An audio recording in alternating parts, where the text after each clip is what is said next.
So, good morning. I think it's Sunday the 9th of September. Welcome to One Day at a Time forest bathing. Welcome back if you're returning. Please help this channel to grow. If you like it, click like. And if you want to subscribe, that'll be much appreciated. Beautiful, beautiful September morning. Trees are beginning to go over, so we're noticing the ending of summer and the beginning of winter. Today's walk, starting off walking through a relatively new, perhaps 20 years new development of housing into a more recent, last 2 or 3 years band of housing. And as we go into the new housing, which is just about visible, I'm reminded that there was a time when I walked through these woods and fields before these houses came along and were developed. I don't have an anti-view of housing. Everybody needs to live somewhere. It just strikes me as rather absurd at the cost of pristine greenbelt, previously undeveloped. I mentioned earlier about the housing on my right being maybe 20-25 years old. Recently I was speaking to someone who can remember when that housing wasn't there and the land that it occupies now was pristine and farmed. Progress. Life has to go on. So today I'm going to be taking us to an orchard. I think it might have been picked, but, excuse me, but it's somewhere that I've always enjoyed and somewhere that I've had the pleasure of taking my children to. Healthy exercise, outdoor pursuit, what's not to be liked? Just on my left here, a tiny remnant of the old field line hedge. But glory's past. Unless you've seen them, they probably don't mean a lot to you. Well, loads and loads of ash keys. Oh wow, forageable resource. And again here, another remnant of what was the field line. This development, thanks to John Prescott, is planned for, land acquired for, a stripped development of housing and urbanisation right the way up to Harwich and Felixstowe. That's what we need to look for, that's what we've got to look forward to. Hey. So I just thought I'd have a brief walk through. Thankfully we've managed to preserve the rights of way for the footpaths.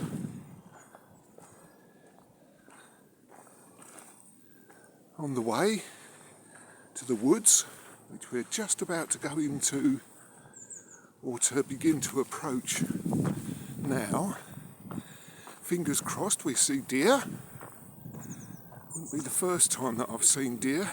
Hopefully if I do I'll be able to capture them on my camera.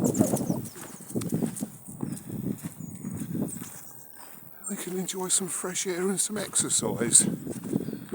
We're about 2, maybe 3 miles outside Chelmsford town centre, and we'll be heading in the direction of Chignal Smealy. Just love the name Chignal Smealy. I've got no idea how that name came to be, what its connotations are. Doesn't mean I can't enjoy it though. So the land on our right, not been cultivated this year because it's been marked out as part of the development, the new development. Whereas the land on our left this year, my memory serves me correctly, has provided a crop of wheat. Just keep in mind that the wheat that's harvested doesn't necessarily go straight to the mills. In a little while we're going to go past one of the grain storage bins, silos, sheds, whatever you call it. And that's just recently been upgraded. As you can see, beautiful, beautiful sky. There's a breeze. The weather forecast says it's going to get up to about 22 degrees, which, you know, for the second week in September, can't complain at that. Really can't. And I dare say, the water that I brought with me, oh, I hope that is picked up on the camera. So those are deer footprints. Oh, and there's a whole trail of them. Where we've had a lot of rain in the last week, the ground's been softened, it means that deer footprints have been left. Oh, I am hopeful. And again. And again. By the looks of it, that's a mature animal, not a youngster. Certainly not a ticker or an invasive species of deer. Oh, I do hope that we're lucky. Quite often we see evidence of the wildlife around us rather than the actual wildlife. While this new estate behind me was being erected, I was fearful that actually what we'd do is we'd push the deer out of a habitat that they were used to, that they felt safe in. Judging by the evidence of the footprints, not the case. Anyway,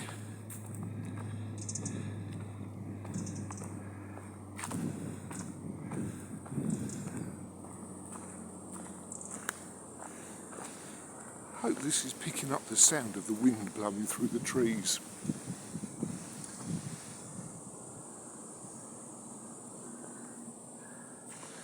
Yes, lots of deer footprints.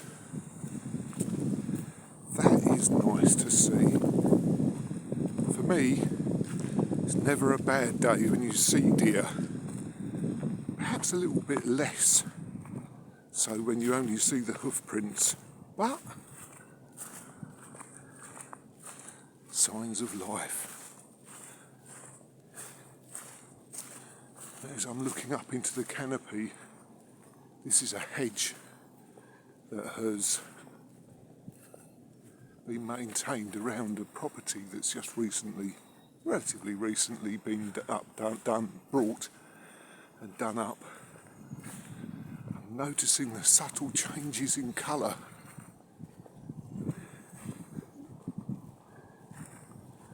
This newly planted laurel is to replace what has been damaged by a fire. I don't know whether it was malicious, intentional or accidental.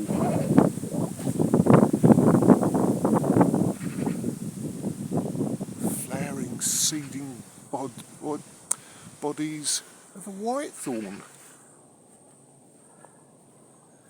And I'm going to respect the privacy of these people.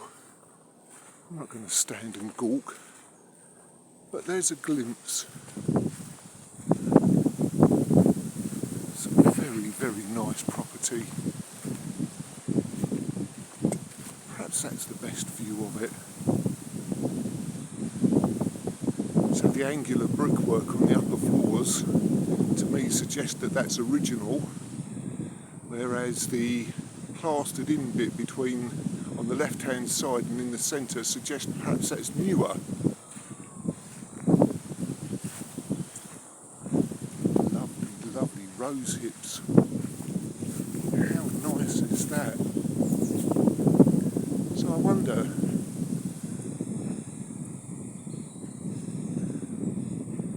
if anybody who's watching can remember rosehip syrup, teething youngsters.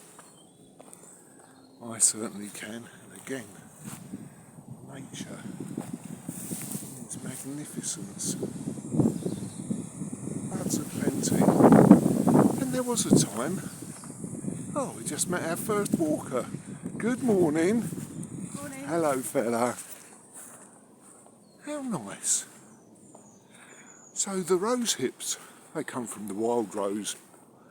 In fact, hips are the fruiting bodies, the seed-bearing bodies of all roses. But they've got more vitamin C in them than oranges. And it's a bit of a process. In previous times, people would harvest them. Take the seeds out, really strong, tough pips. Boil the flesh down, strain it. A lot of hairy, fibrous substance around them. And then simmer and boil down. Add sugar. And that's how we arrived with rosehip syrup.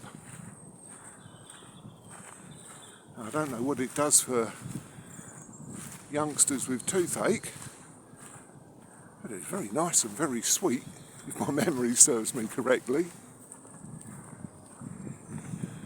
So this is the driveway to the house that I've just shown you.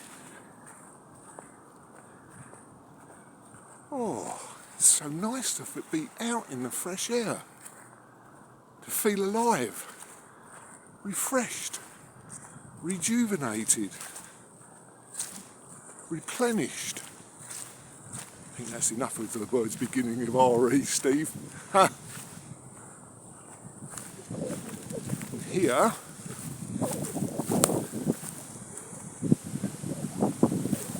hope the camera catches it. It's a glorious, quite young horse chestnut.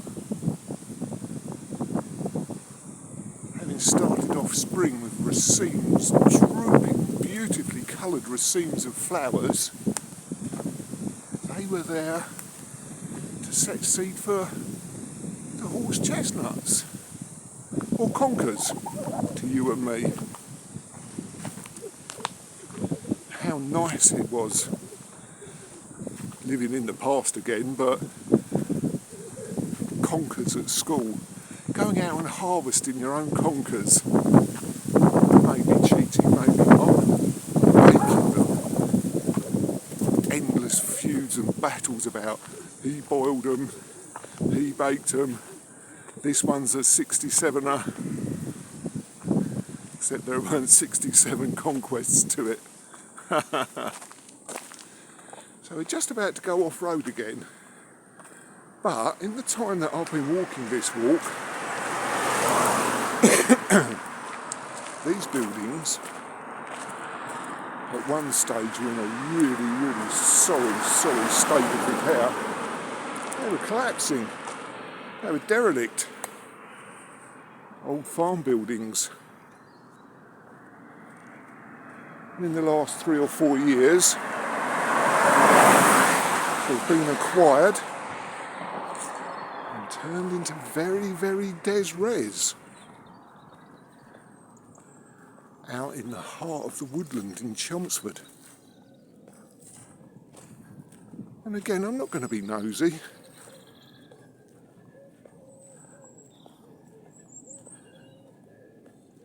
But very nice. I dare say not particularly cheap either.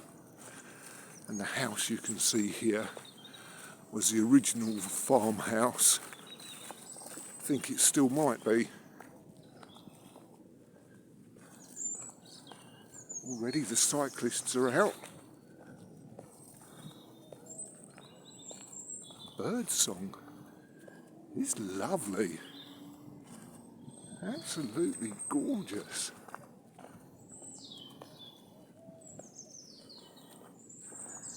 In the distance over here, on the horizon, we can see the beginnings of the first forest bathing woodland walk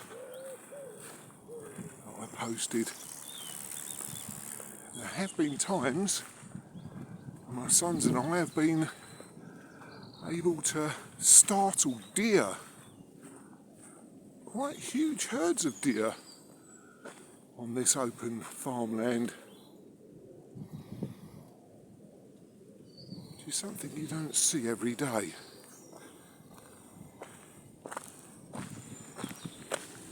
So we're crossing over. We're going to begin the wildlife, or the wilder part of the walk. It's not particularly wild, but it's just nice to be out in the fresh air in the countryside.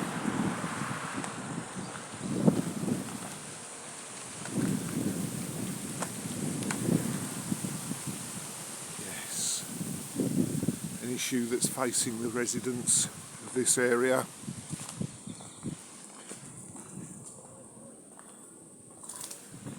Mulberries, masses and masses of them this year. Really, really good year for them. And that'll help to keep the birds and the squirrels going through the winter. Sloes, oh my goodness me. Oh, so prolific. Beautiful, beautiful colour, and a colour contrast.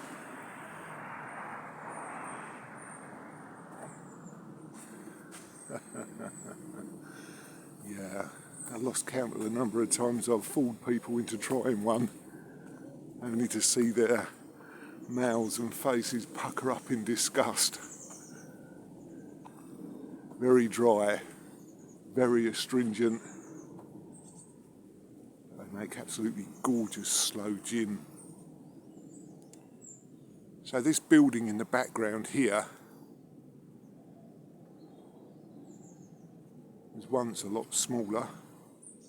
The path used to run alongside it, and people kept commercial hives of bees alongside it, and now used for grain storage. Harry from Harry's Farm on YouTube says that in some areas the price of grain has dropped through the floor and the yields have been terrible.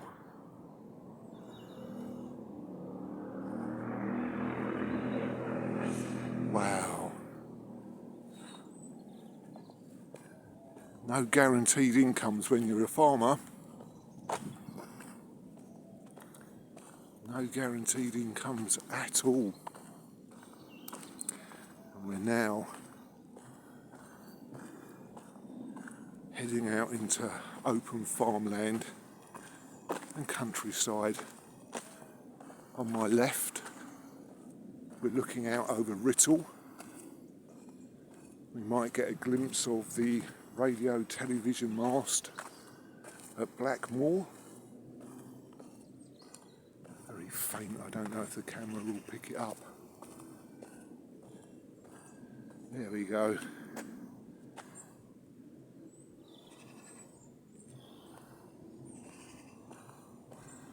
And already there are people out walking their dogs, cycling, making the most of the countryside, getting the benefits of the fresh air and the exercise.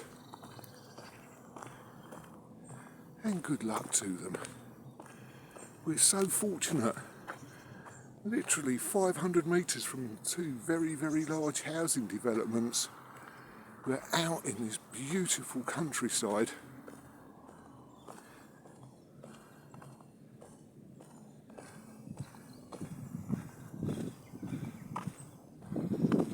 just heard a woodpecker.